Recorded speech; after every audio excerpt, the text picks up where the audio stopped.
The episode begins in a tiny cabin in the middle of nowhere. Joe Potter wakes up on Christmas Eve to loud music playing outside.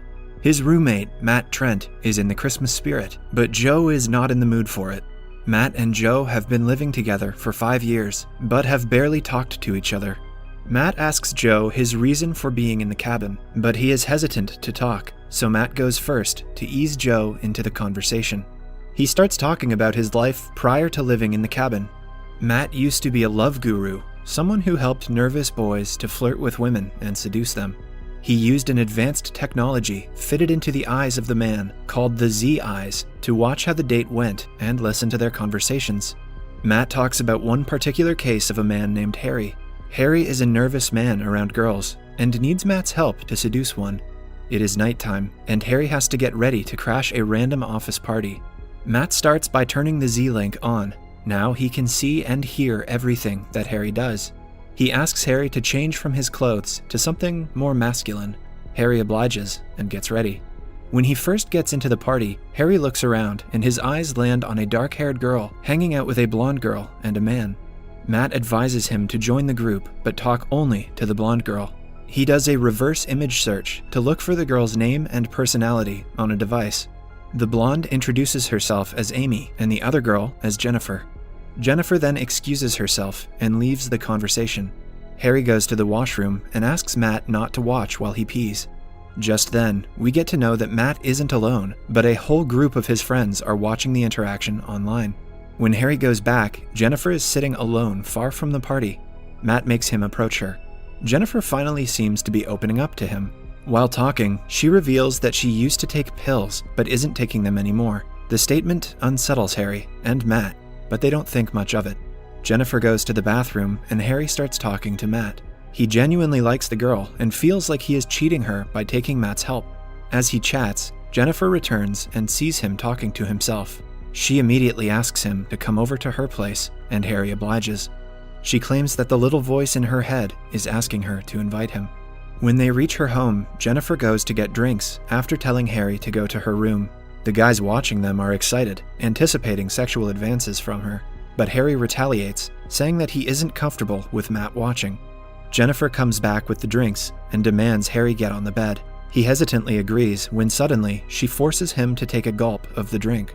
Jennifer thinks that Harry too has voices in his head and assumes Harry is insane, like her. Turns out she has poisoned the drink to kill herself and Harry, so they don't have to hear the voices anymore. Matt and the others watching are horrified when Harry starts coughing blood. She eventually forces him to drink the juice and kills him. Matt quickly turns his computer off and asks the other guys to destroy any video evidence they have of the interaction. Matt gathers the evidence in a bin and sneaks out of the room to throw them out. However, he is caught by his wife, Claire. She finds out about his involvement with the crime and him being a perverted love guru. The two get into a fight, and Claire blocks him. With the new technology of human blocking, the person being blocked will only appear as an anonymous shape to the blocker. The two cannot talk or communicate. Back in the present, Matt reveals that being a love guru was his side hustle. His main job was somewhat unusual. He starts by talking about a woman named Greta. She is sitting on a hospital bed when a nurse comes and asks if she is ready to perform the procedure. When the process starts, Greta falls unconscious under anesthesia. Then we see something being taken out of the woman's head. A nurse keeps an egg-like device on the table. The device has a mind of its own that we can hear her talking. It turns out Greta's whole memory has been coded and put into the device. So, now the egg is a second Greta that cannot move, but still has her consciousness and personality.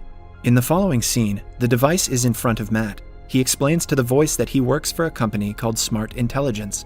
The company has figured out a way to make digital clones of people and store them in an egg-shaped object. The clones are called cookies and are used as personal assistants by real people. The real Greta has made her a cookie to help her through daily life. A control panel in front of the cookie controls everything in the house, like the temperature, lighting, and all the electronics. She has to use them to help Greta with basic things. However, the cookie refuses to be a slave to Greta. Matt has expected this, so he sets a 1-minute timer on the device. During this time, the cookie Greta will live 1 year of life in 1 minute. When the minute is over and Matt talks to her again, she is startled. After spending a year in isolation, she begs Matt to give her something to work on. Matt happily says that she will be working as Greta's assistant from now on. We see then the cookie monitoring the real Greta. She turns the light and alarm on in the morning. She makes a shot of espresso for her and makes a voice narrate her schedule. That is her life now. Back in the present, Joe finally feels comfortable and starts opening up about his life. He had a beautiful fiancée named Beth. On a snowy day, the two go out as Beth's father tells them to be back home soon. In the following scene, we see Beth and Joe having dinner with two of their friends. Beth doesn't feel good after dinner, so she goes to sleep early. As Joe cleans after her, he spills the contents of the bin and finds a positive pregnancy kit. Shocked, he confronts Beth about it. She dismisses it and says that she wants an abortion and is too young to have a kid. Joe tries to convince her, saying that he will take care of the kid, but Beth is strictly against it. When he starts to scream at her, she blocks him. Joe's voice changes into a muffled tone, and the two only see a shadow of each other now. He throws a vase at the wall and storms out of the room. The following morning, Beth rushes to her car outside, while a still blocked Joe follows her. Beth drives away somewhere and never comes back. The block stops Joe from calling or texting her, so he has no means of communication. A week passes, but she doesn't return. Joe learns that she has left the job without any explanation, and no one knows where she is. Moreover, he cannot even look at images of her, as the block option covers every image of the person. A few months later, he is in town when he sees a silhouette nearby and recognizes it as Beth's. It is clear to him that she is still pregnant. Surprised that she has kept his child, he approaches her and asks her to turn the block off. But all Beth hears is a muffled voice and yells for help.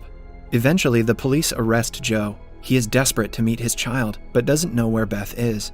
He knows where her father lives and is sure that Beth is going to be there at Christmas. So, next Christmas, he goes to her father's home, which lies in the middle of nowhere. There, he finally sees Beth and their kid. Since the block option blurs offspring as well, he cannot see if the baby is a boy or a girl. Joe is beyond confused as to why Beth kept the baby but doesn't want him in her life. A lot of time goes by. Joe has made it a ritual to visit Beth's father every Christmas Eve and look at them from a distance. He claims it was like watching his kid grow up, even though he couldn't see the kid's face. 4 years later, he realizes that the child is a girl for the first time. One day, Joe is searching through channels on the TV and sees Beth's picture on it. She had died in a train crash, so the block was turned off. Joe can see her face for the first time in years. The next Christmas, he wraps a Christmas globe as a present for his daughter and heads to Beth's grandfather's home. When he gets a glimpse at her, he is sure she is not his daughter. Shocked, he follows her into the house. He realizes Beth had been cheating on him with her coworker. Beth's father is shocked to see him at his house and asks him to go away. In anger and frustration, Joe hits the old man with the snow globe, injuring his head. Joe left the old man unconscious in the kitchen and never came back. He died in this very spot, and the little girl stayed in her room for the day. The following day, she gave her dead grandfather a gift she had made him. Realizing that no one is going to come, she went out to search for help, while it was snowing heavily. Since the house was in the middle of nowhere, she died of cold. As he finishes telling the story, Joe is in tears. He asks God to forgive him. Matt asks him if he confesses his crime, and Joe admits that he does. He seems to be in an interview with Joe at this point. All of a sudden, Matt talks to someone else, claiming that he has done it and asking them to let him out now. The scene changes to Matt at a police station, talking to some officials. In front of him lies an egg-like cloning device. As it turns out, Matt has been talking to Joe's cookie this whole time. Using the technology, he created his own cookie to try to make Joe confess his crime. Matt had made a deal with the police that if he can make Joe confess, he will be let free for not reporting Harry's death and conducting illegal dating services. The police say that he will be on their sex offender list and will be permanently blocked from everyone. When Matt goes out, he sees that everyone around him is just a silhouette. The world is blurred and muffled for him.